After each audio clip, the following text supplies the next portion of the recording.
¿Qué tal? Hoy vamos a meternos de lleno en un enigma de 2000 años, uno que está escondido en un solo capítulo de un texto antiguo. Estamos hablando de un pasaje que tiene una promesa increíble y al mismo tiempo una historia famosísima que, según los expertos, ni siquiera debería estar ahí. La pregunta es, ¿cómo es posible que un aparente error en el texto pueda en realidad revelar una verdad mucho más profunda? Imaginen que esto es como un rompecabezas. Por un lado, tenemos una promesa muy misteriosa sobre ríos de agua viva. Y por el otro, una historia súper dramática que de repente interrumpe toda la narración. Una que, de hecho, muchos creen que se añadió siglos después. ¿Cómo encajan estas dos piezas? Bueno, para empezar a entenderlo, primero tenemos que viajar en el tiempo, al lugar exacto donde todo sucedió. A ver, nuestra historia empieza en Jerusalén, justo durante la fiesta de los tabernáculos. Hay que imaginarse las calles repletas de gente, el aire lleno de cantos, el olor de los sacrificios. Es, sin duda, la celebración más grande de todo el año. Pero, en medio de toda esta alegría, Jesús se está moviendo en secreto. ¿Por qué? Porque las mismas autoridades que organizan la fiesta lo quieren muerto. Y ojo, esta no era una fiesta cualquiera. La fiesta de los tabernáculos duraba una semana entera y servía para recordar cómo Dios cuidó a su pueblo en el desierto. Y el símbolo central de ese cuidado era el agua. Cada día, en una procesión muy solemne, se llevaba agua desde un estanque hasta el templo, pidiendo a Dios por la lluvia y por la vida. Hay que quedarse con este detalle, porque es clave. El agua es la gran protagonista. Y para que nos demos una idea de su magnitud, el historiador del primer siglo, Flavio Josefo, la llamó la fiesta más santa y más grande. O sea, no era un evento secundario, era, digamos, el Super Bowl de la vida religiosa judía. El escenario estaba más que listo para un momento verdaderamente dramático. Así que tenemos este choque de mundos, ¿no? Por un lado, la celebración pública más importante del año, y por otro, un hombre que se mueve entre las sombras, sabiendo perfectamente que las autoridades que presiden la fiesta le han puesto precio a su cabeza. La tensión entre la vida y la muerte, pues, se siente en el aire. Y es en este ambiente tan cargado de tensión, justo en el clímax de la fiesta, cuando Jesús decide salir de las sombras y hacer una declaración que lo va a cambiar todo. Aquí es donde encontramos la primera pieza clave de nuestro enigma. Imaginen la escena. Es el último y el más grande día de la fiesta.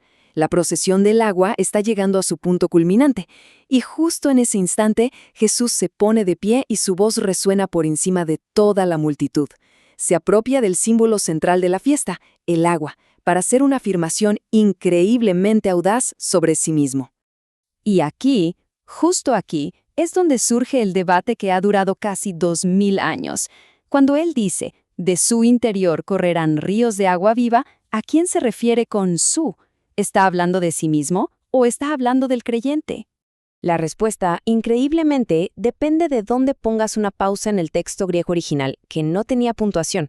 A ver, la interpretación cristológica, que era muy popular en la iglesia occidental primitiva, dice que la fuente es Jesús. El que tiene sed viene a Jesús, bebe de él y de Jesús fluye el agua viva. Pero la otra visión, la antropológica, defendida por teólogos orientales como Orígenes, dice que no, que la fuente es el creyente, que al creer en Jesús, la persona misma se convierte en un manantial del que brotan estos ríos. Dos lecturas, dos teologías profundamente diferentes, todo por una pausa en la oración.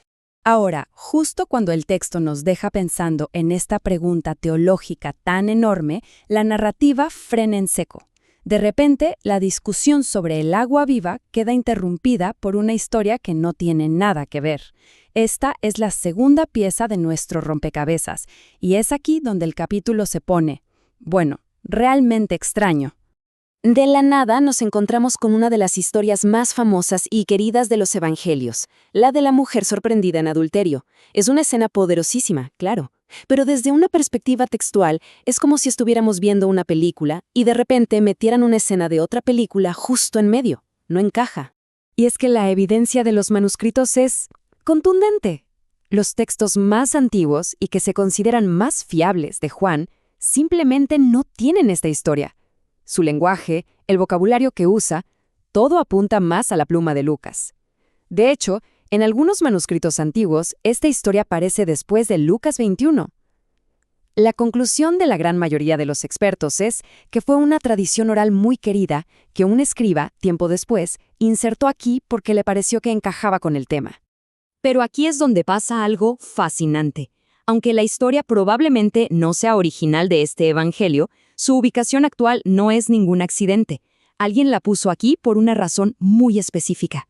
Y este injerto en la narración parece funcionar como una respuesta inesperada y muy práctica al debate que acabamos de ver.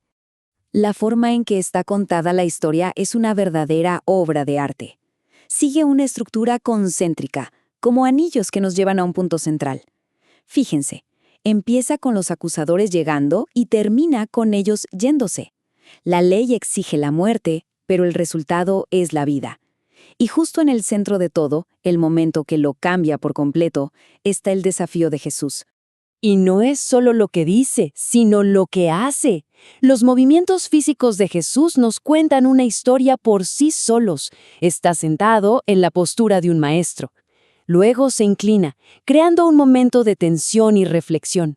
Se levanta para confrontar el legalismo de frente. Se inclina de nuevo, en un acto de espera paciente. Y finalmente se levanta para ofrecer misericordia. Cada gesto tiene un propósito y revela el drama de la situación. Y el punto crucial de todo esto es la palabra que Jesús usa en su desafío, anamartetos, sin pecado. Esta palabra es un apax legomenon, lo que significa que es su única aparición en toda la Biblia, una sola vez. Es una palabra precisa, poderosa y única, elegida para desarmar por completo a sus oponentes. Los obliga a pasar de ser jueces a ser juzgados por su propia conciencia. Bien, llegó el momento de resolver el enigma. Tenemos una promesa sobre agua viva y una historia sobre misericordia, que en teoría no encaja, o tal vez sí. Vamos a ver cómo estas dos piezas se unen de una forma perfecta. A ver, recordemos, los oponentes de Jesús querían usar la ley para condenarlo. En esta historia que se añadió, los fariseos intentan hacer exactamente lo mismo con la mujer, usar la ley como si fuera un arma. Pero la respuesta de Jesús no es legalista. Es un acto de misericordia que va mucho más allá de la letra de la ley. Y aquí está la conexión principal. La fiesta estaba llena de rituales, como la ceremonia del agua, que eran símbolos. Jesús declara que Él ofrece la realidad que está detrás de ese símbolo, el agua viva del Espíritu, que trae vida y perdón de verdad. Entonces, la historia de la mujer, aunque textualmente sea un añadido, funciona como la ilustración perfecta de la promesa de Jesús. El agua viva no es un concepto teológico abstracto y ya, es la misericordia que desarma a los acusadores, que perdona a la persona culpable y que la invita a una nueva vida. La historia nos muestra en la práctica cómo fluyen esos ríos de agua viva. Al final, lo que Jesús declara es algo radical. En medio de la fiesta más importante que se celebraba en el templo, Él se levanta y básicamente dice: este edificio ya no es el centro, yo soy el nuevo templo. La verdadera vida de Dios ya no fluye de un altar de piedra, sino que fluye de mí. Y esto nos lleva de vuelta a ese antiguo debate. Quizás ambas interpretaciones son ciertas. Jesús es la fuente original, claro, pero al recibir esa vida del Espíritu, el creyente también se convierte en un canal, en una especie de templo secundario, a través del cual esa misma misericordia y esa misma vida pueden fluir hacia un mundo que está sediento. Al final, el enigma del capítulo 7 nos deja con una pregunta. ¿Y si la verdad más profunda no siempre se encuentra en textos perfectamente conservados? Quizás a veces se revelan historias tan poderosas y tan ciertas que simplemente se abren paso en la narrativa exigiendo ser contadas, porque demuestran, mejor que cualquier argumento, lo que de verdad significa el agua viva.